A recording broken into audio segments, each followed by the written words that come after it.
page 89. Oh, yeah, 714. Isaiah 7:14. Come on, Isaiah. If I memorized the order of the books, I'd be in better shape. There we are. Okay. I have it. Okay. Hmm. So it's it's interesting to me Oh, that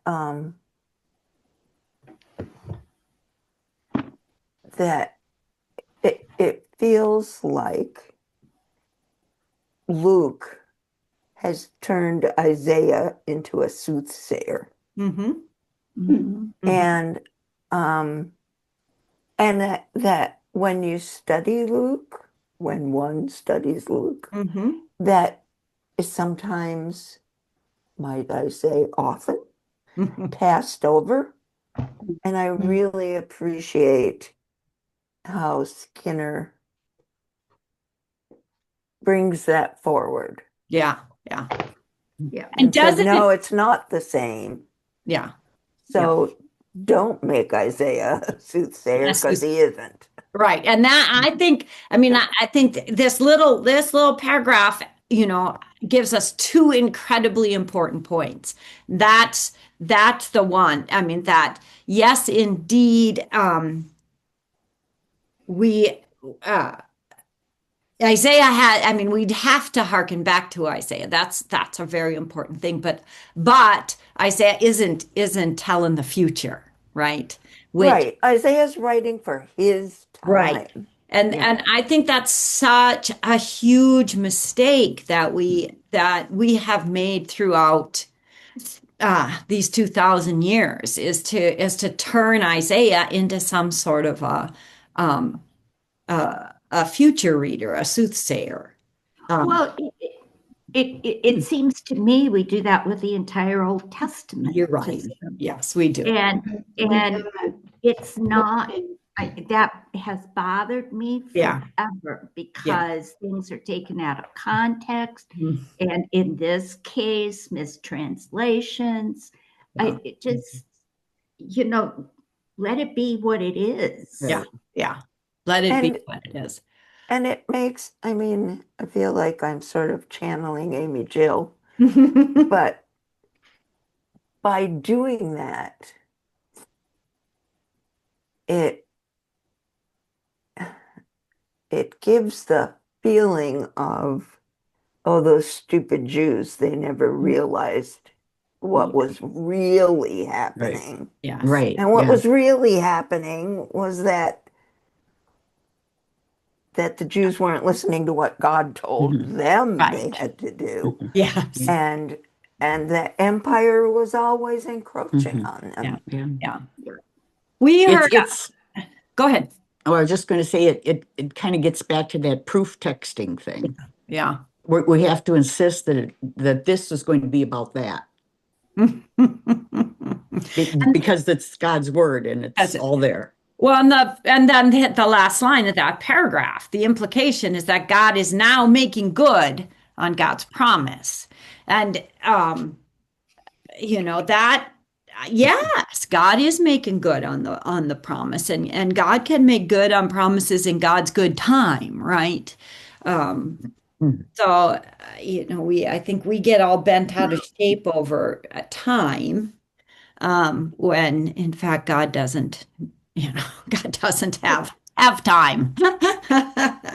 But God made good on his promise throughout the Old Mhm. Testament. Yes. Yes. Yes, Yes. exactly. It's not just us. No, no, no.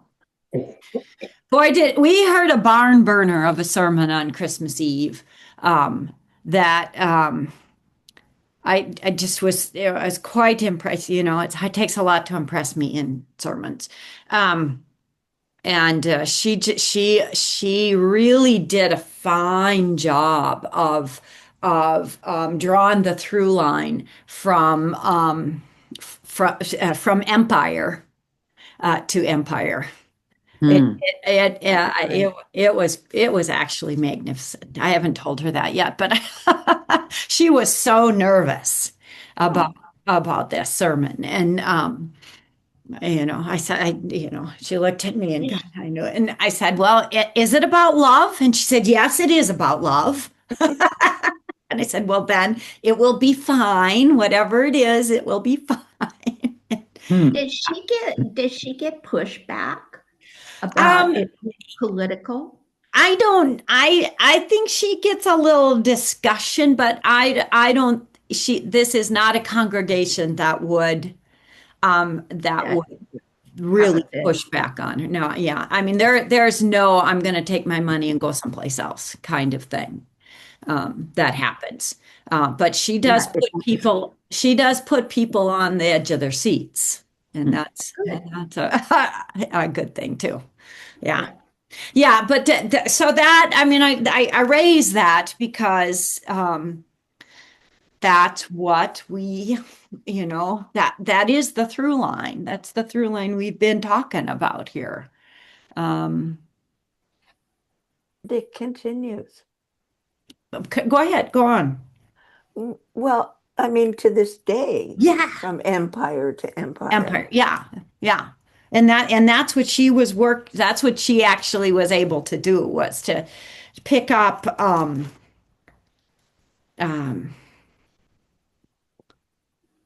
uh that piece of this is what was I can't I in those days when they had to go to be counted, et cetera, that whole um and that he was that Caesar Augustus was the son of God. And so to hear that particular audience, to hear anybody refer to this new baby as the son of God was a complete and absolute slap in the face of empire. Sedition. Yeah, yeah. And if you go back to last week's Old Testament Mhm. lesson from Isaiah, Yeah. I mean, if you listen carefully, Isaiah is still speaking to Ahaz. Yeah. Mm. Yeah. Mhm. I Yeah. found one thing comforting, excuse me, on page 90, in the second and I hadn't picked it up before, where he says,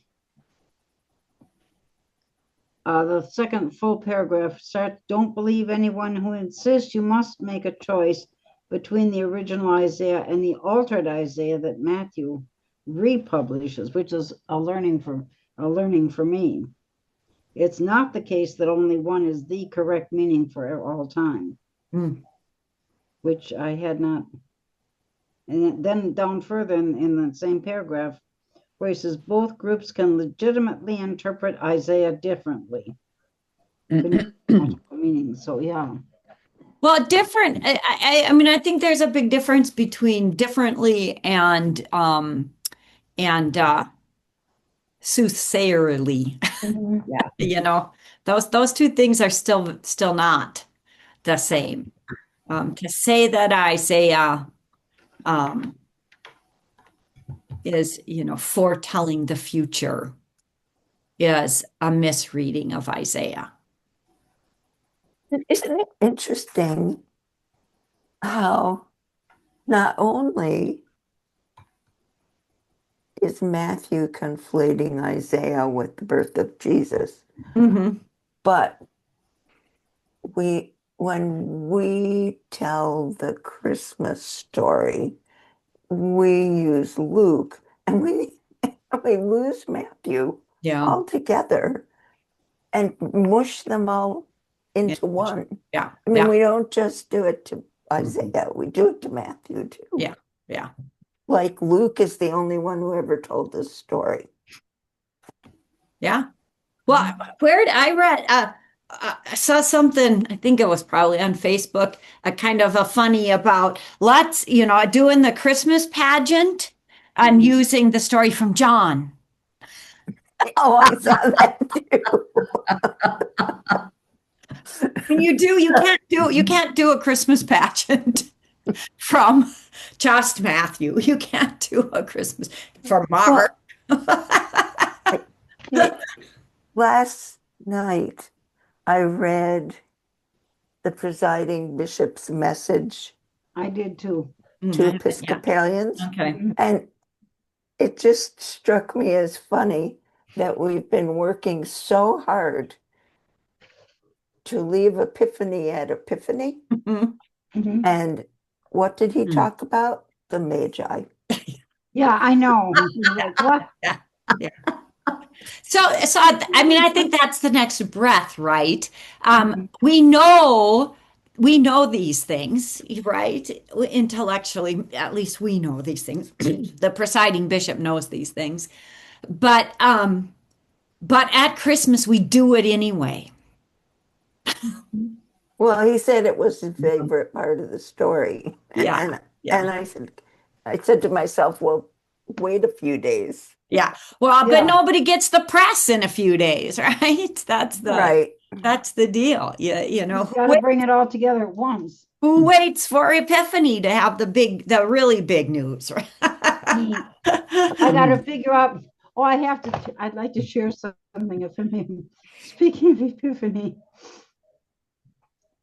I plan on sharing this. Daniel had a field day getting all of the German goodies from Aldi's. Mhm. And that was our Christmas present. I mean, we're talking about a whole bag full of gorgeous German stuff.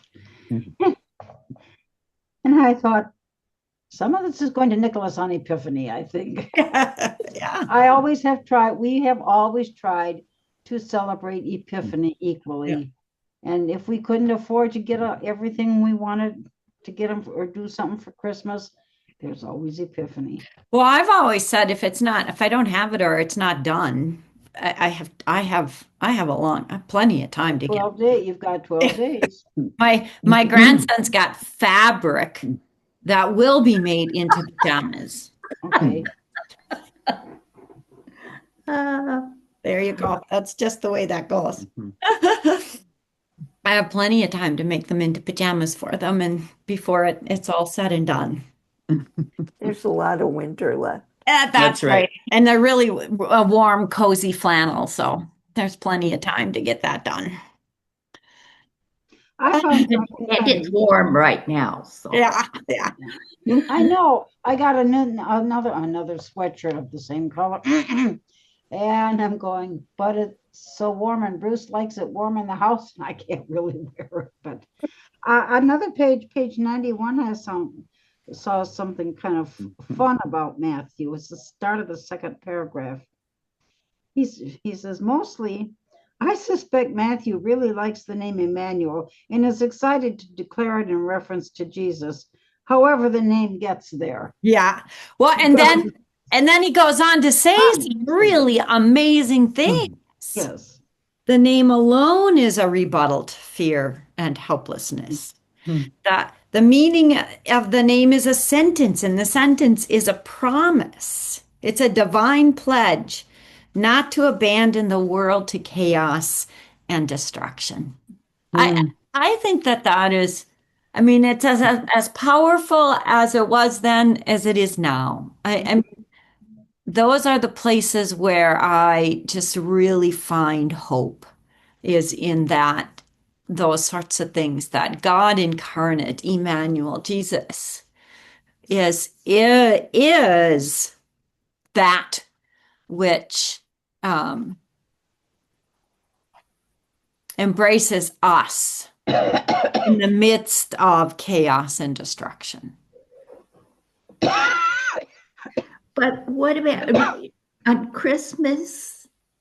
I felt hopeful, but then I think about the families that are celebrating without a father and without a husband because ISIS picked them up. And then I thought about Job. And I thought the thing we don't talk about with Job is that his children died. Yeah. They don't get a future. Right. And the same is true right now in many respects. We will probably never be able to make those families whole again, or Yeah. at least not all of them. Yeah. And so, yeah, maybe there's hope, but there's also this loss. Don't you think that that is part of the Christmas story? I mean, I do think that we dwell on, on the beauty and the majesty and the wonder and the hope, which is a really good thing. I think that that fills us up and it's a wonderful thing to do. And we shy away some from the brutality of this story. Mhm. The Yeah, children. all the children that were Yeah. killed. I Yeah. mean, But that's a yeah, couple years later, isn't it? But it's still part of this It's still part story. of, I know Still, it's, I know you it. I know, was just, yeah. and I mean, we can the birth itself had to have been a brutal birth.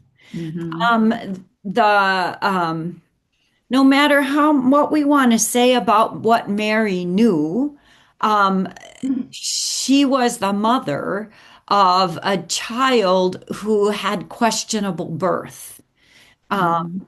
and living in a world of brutality. I mean, so I don't, I mean, I don't, even saying those things makes me want to shy away from it. Um, Right. but I But think but that's where we are living right now in the midst of brutality.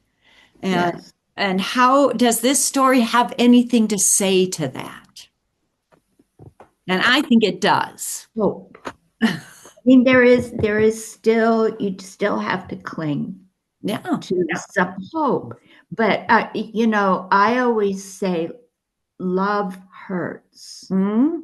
Not only when love hurts, yes. Yeah. Yeah. Yeah.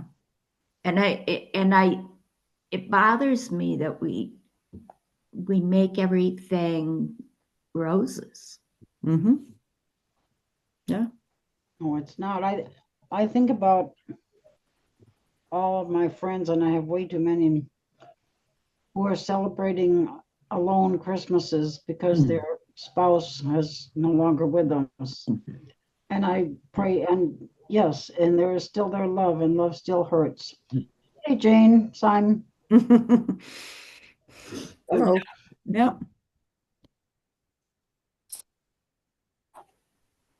So Yeah, I, yeah, we're not very good at being able to hold those things, together. not even to hold them in tension, but to let let them be friends with each other. It, You have to hold them together, yeah, yeah, at the same time, and it's hard. yeah, yeah. I have a silly question.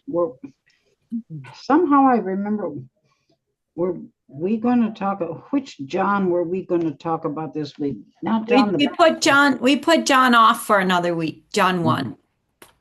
Okay. Yeah. The Oh, okay. the first part of the gospel according to John. All Because right. many of us will hear that this weekend, right? Will you? I do you know if I you're. don't know. I should look. It's the third set that is on Christmas. Eve. It is the choice for the third, Christmas 1, Christmas 2, Christmas 3. Mhm. Um, so sometimes it gets transferred to the first Sunday after Christmas. Um, We'll be very, are you looking at it, Sharon? It looks to me like you're looking at. I'm gonna try to find, because I'm reading this Sunday, but I bet it's not gonna say. I thought that Lex got it on the back of my calendar. Just a second. Lazy here is going to move her And body. then the Yeah. week after And that, it which doesn't is include the gospel. And with we haven't gotten the bulletin, which is the bulletin January yet. January 4th St. John. is the church that I'm celebrating is doing the Epiphany on that Sunday. And see this On one, the 2nd? the On January 2nd?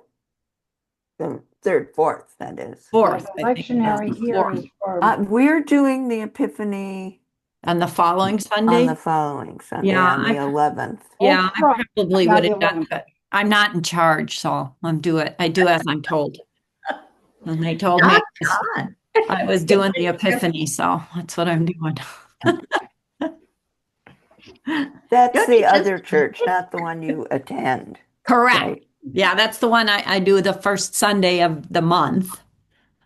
So Oh, I've been kind of confused in this one because just not sure what I was doing until I did get the bulletin, and it's okay then. I can do that. okay. So then that's okay. That was just my question on it. Where do you find on Facebook the stuff you've saved? I have no idea. I saved, Um, saved this piece that I loved so much, and then and now I can't figure out where it goes when you save it. you go to like I don't think it's your profile, but you go into the you're gonna have to look it up because I can't explain it to So you. there's this page I started following, and I can't, and otherwise I'd go straight to that page, but now I can't remember the name of that page that I started following. But there was a piece they posted about Mary that just really was excellent. And I saved it so I could, Okay. let you know what it is, and now I can't remember where. Okay, Kath. If you go to, the 3 lines that gives you a drop-down menu, Okay, yep. and then there's a bunch of stuff, and one of them is saved. No, that doesn't. Yeah, I see that. Where? Saved. Yeah. I see that here too online. Are you on your laptops or your mobile? I'm on my mobile. Okay, but that I see that, but I only see the videos that I've saved and not the like the pages that I've saved. Groups. Why is that? Are you on your phone? Now I am. I've been going back and forth. Maybe feeds. Try feeds. Oh, that might be an idea.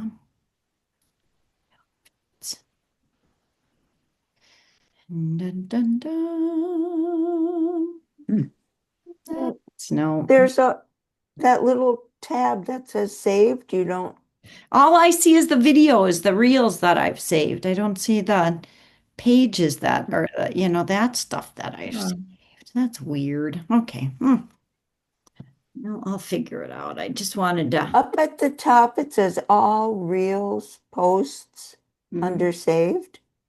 Look under posts. Click on posts. So under saved. It says all reels posts marketplace collection. Mine doesn't say those things. Oh. You're good. Okay, so now I can go to post.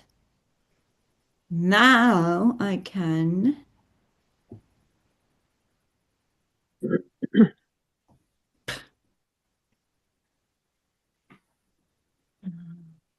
Jeez, that's not the one. So that most recent one isn't even there. Okay, well, there you go. Maybe it's a link. So do you, there's, well, let's continue to chat and then I'll see if I can figure this. Because I really did wanna. I don't think I shared it. I think I just saved it, so I don't know that I should have shared it and then it would be on Is my, that how that works? That if you share it, it's on.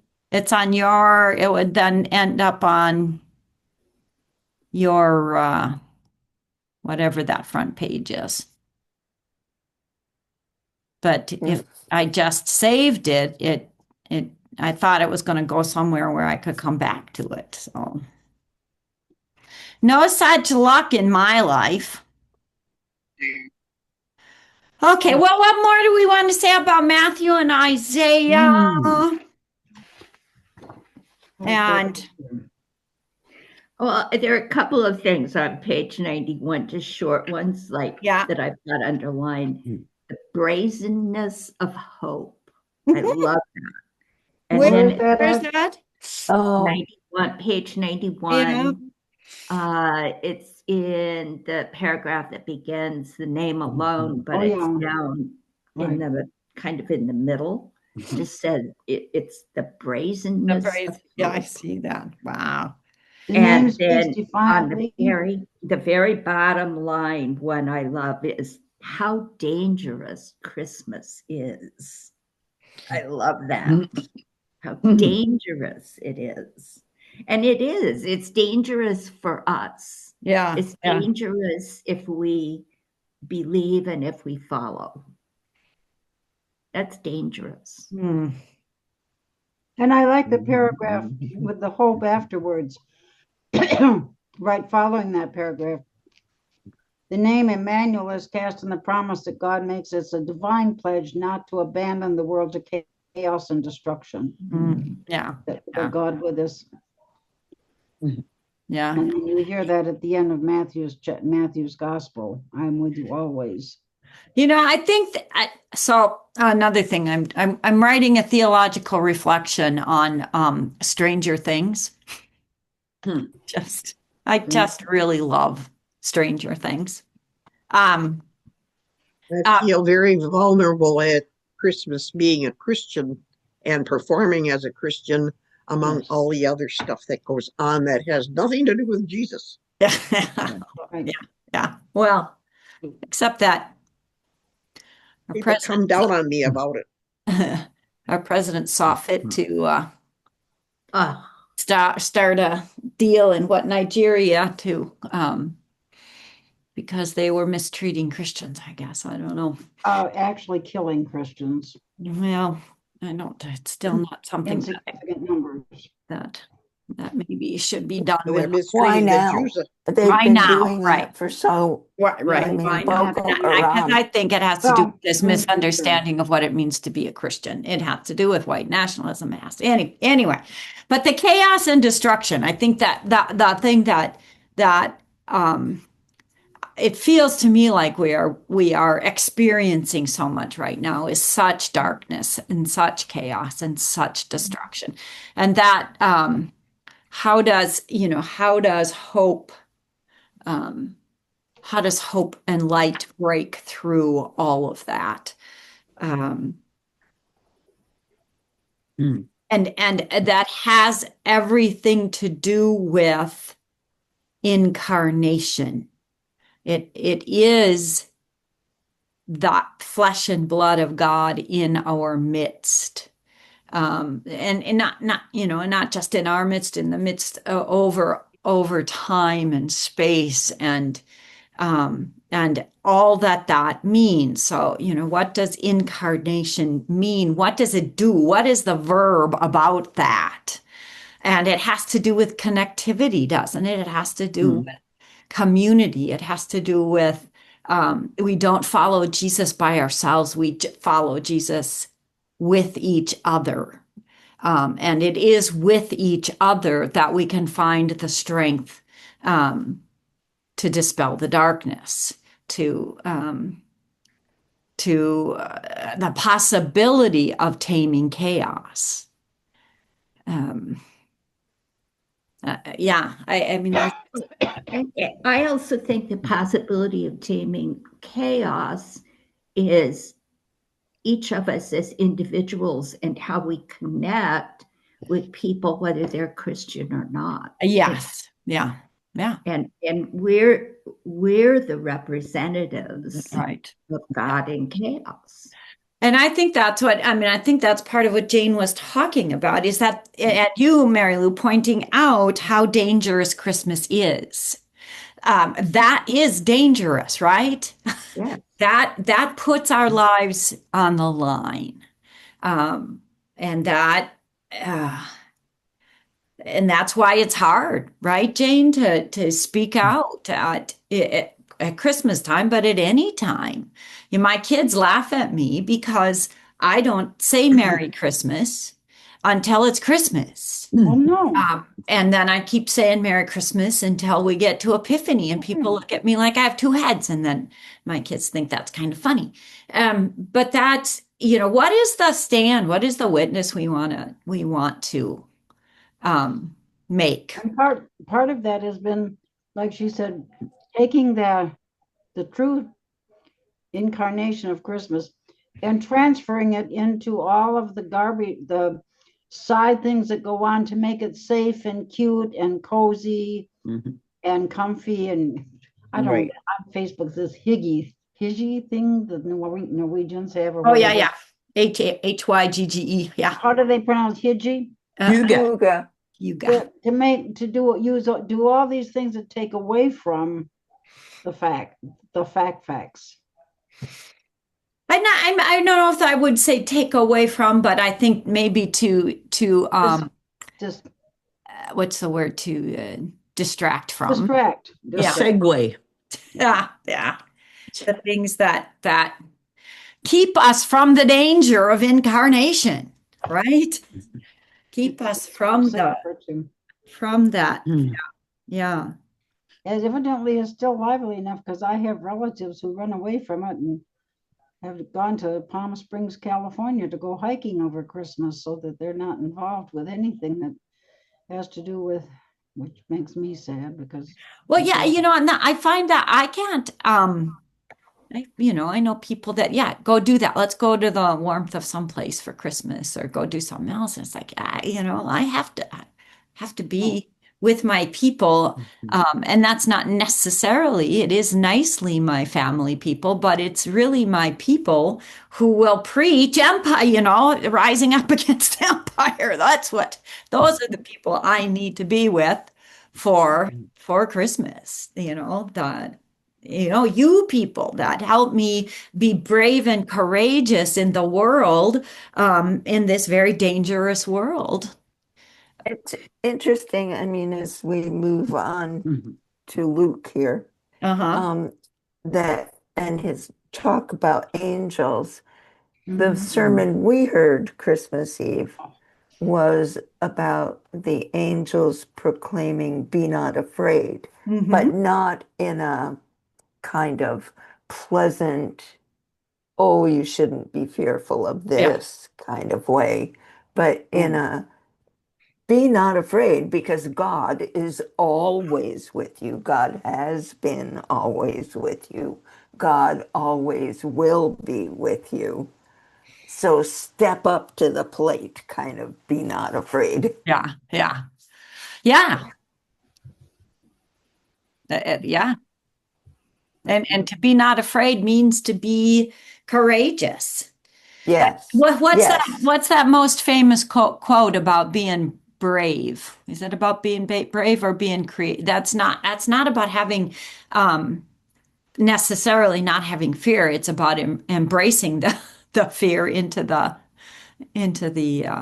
action Feel the fear and do it anyway. and do it anyway. Yeah. That's what I do on Christmas Eve, dearest.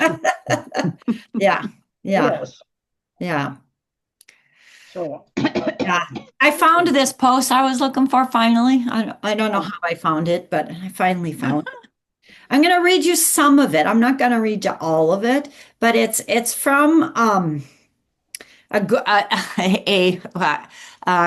called Relentless Goddess. That's the page. and it's written from Mary's perspective. Okay. And so, it has, there's a lot of stuff about the patriarchy and the beginning of it.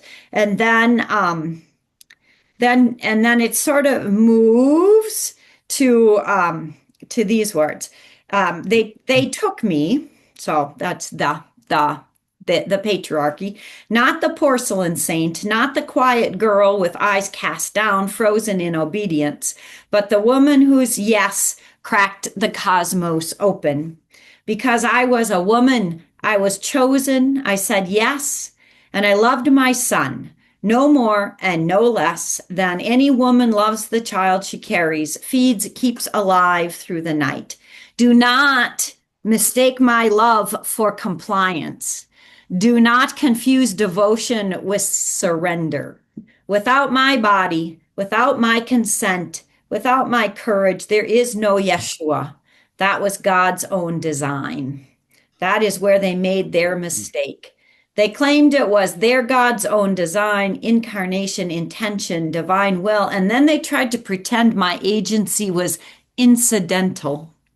Sometimes I wonder, had I known how thoroughly they would rewrite me, how eagerly they would sand me down, how neatly they would turn my choice into a patriarchal tale, could I have spoken louder? Because I did. And you are only just now learning how to hear me because I have been waiting between their words, inside their omissions, beneath their version of the story for women like you to find me again. They crowned the son and sidelined the mother. They preached incarnation while pretending the womb was incidental. So here is what I say to you now. I was never an accessory. I was never passive. I was powerful enough to be asked the question and sharp enough to answer it. I was the doorway. I was not chosen because I was obedient. I was chosen because I was capable, because I was sovereign, because I knew my body, because I could say yes without being owned by the yes. They made me small so you would forget what a woman who consents actually looks like. They made me silent so you would mistrust your own voice. They taught you reverence so you would forget how to remember. I was never meant to accessorize someone else's salvation story, and neither were you.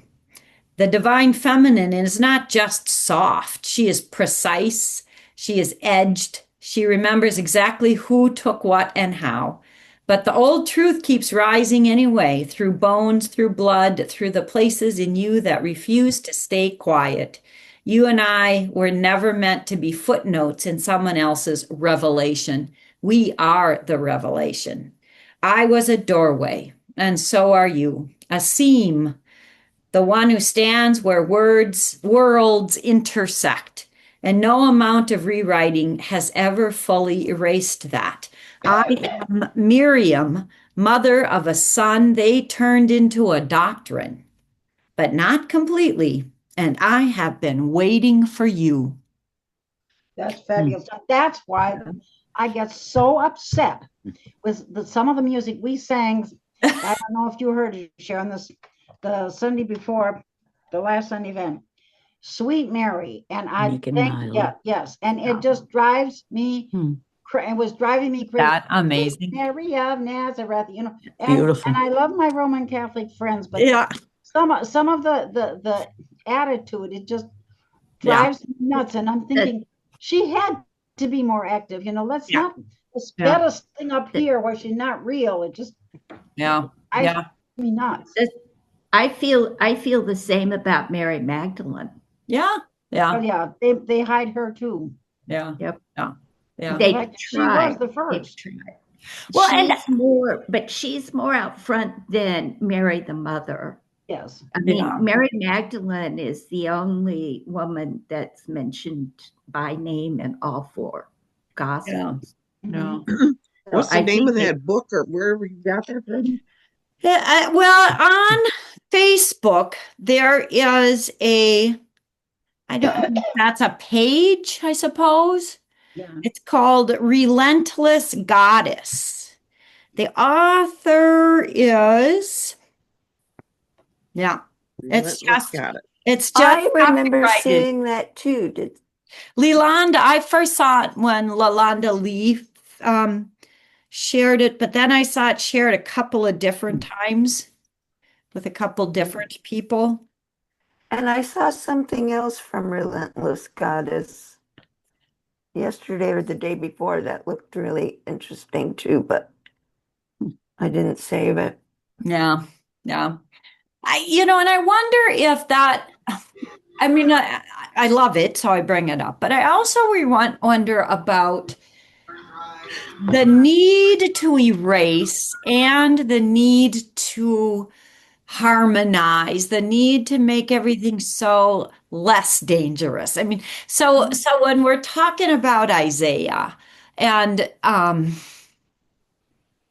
are willing to say that Isaiah is not a soothsayer, that Isaiah's story stands on its own 2 feet, and it tells the story of the people at that time, and as Matthew Skinner says, it also sort of tells us of God's promise and our need to make that be a foretelling of the future. I think, and I think I think it all has to do with this need to be on top, the need to be right, the need to Control. control the story, Yeah. right? And that part of the story has been so sanitized. Which part of the story? The Mary part of the story? Yeah. Yes, it has been. Yeah. Horribly. Mm-hmm. Yeah, I mean, we don't talk about the brutality of that birth. I mean, No, well, how and many of us had really easy, we birthed our children without any blood and guts, right? None of us did. Right. It was horrible. In a stable where it's dirty. Yeah. Yeah. and And where you may smells. not, I often wonder, I said surely there had to be a woman in the inn that said, wait a minute, I can go help. The things that are left out, of course, the guys wrote it. Well, I mean, that reality is the controlling reality. Yeah, no, I know, that's why I said I for years have had an issue with the attitude of Mary being the sweet, of whom nothing Yeah, touched her or whatever. right. Wrong. Yeah. Luke's story is How pretty did Joseph know what to do with Well, Mary let's when she let started Sharon producing? let's let Sharon finish her thought, and then we can entertain Jane's question. well. Luke makes it pretty. Yeah. You know how when we were reading the last book by Amy Jill, we said that we weren't sure how we felt about Luke anymore. Yeah. Well, and this kind of confirms it. Yeah. That we don't know how to feel about Luke anymore. Yeah. I mean, even the story of the slaughter of the innocents, it all gets passed over so quickly. And it's the stories of men which are kind of amplified. Yeah. Let's write our own gospel. Well, and the reality, Mary Lou, is that has happened, right? Yeah. That has happened. There's the gospel of Mary. Isn't there a gospel of Mary? Yes, there's the lost gospel of Mary, which we don't have all of. Yeah. But I'll tell you what, you want to blow your mind. That's when you blow your mind. Yeah.